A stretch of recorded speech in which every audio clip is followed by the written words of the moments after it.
మహబూబాద్ మున్సిపాలిటీలోని 22వ వార్డులో స్థానిక కౌన్సిలర్ అజయ్ సారథి గారి ఆధ్వర్యంలో ఇక్కడ హిందూ శ్మశాన వాటికను ఒకటి ఏర్పాటు చేయడం జరిగింది. అది దినదినాభివృద్ధి అవ్వుకుంటూ ఈరోజు చూసాం. ఎంత ఎదిగినా కూడా చివరికి మనకు 6 అడుగుల జాగ కావాలని మనం ఎప్పుడు కోరుకుంటాం. ఎందుకంటే చాలా ఊర్లలో మనకు రియల్ ఎస్టేట్ చేపట్టి భూముల ధర పెరగడం వల్ల చనిపోయేటప్పుడు ప్రశాంత వాతావరణంలో మన చివరి అంతిమ సంస్కారాలు అయితే ఉందో ప్రశాంతంగా జరగాలని చాలామంది కోరుకుంటారు.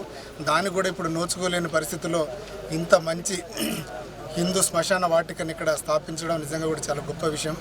అలాగే మొత్తం 69 లక్షల రూపాయలతోటి 14th ఫైనాన్స్లో ఈ నిధులను ఇక్కడ కేటాయించి మహిళలకు అలాగే పురుషులకు వేరువేరుగా స్నాన గదులతో పాటుగా ఇక్కడ 2 శ్మశాన వాటికలు లోపల మన దానాలు చేయడానికి, అలాగే ఇంతకు ముందే లయన్స్ క్లబ్ ఆధ్వర్యంలో వారు 3 ఫ్రీజర్లను కూడా కొనుక్కోవడం జరిగింది. అదేవిధంగా కాంపౌండ్ వాళ్ళు కూడా 69 లక్షల వాళ్ళు పెట్టడం నిజంగా కూడా చాలా ఆనందకరమైన విషయం.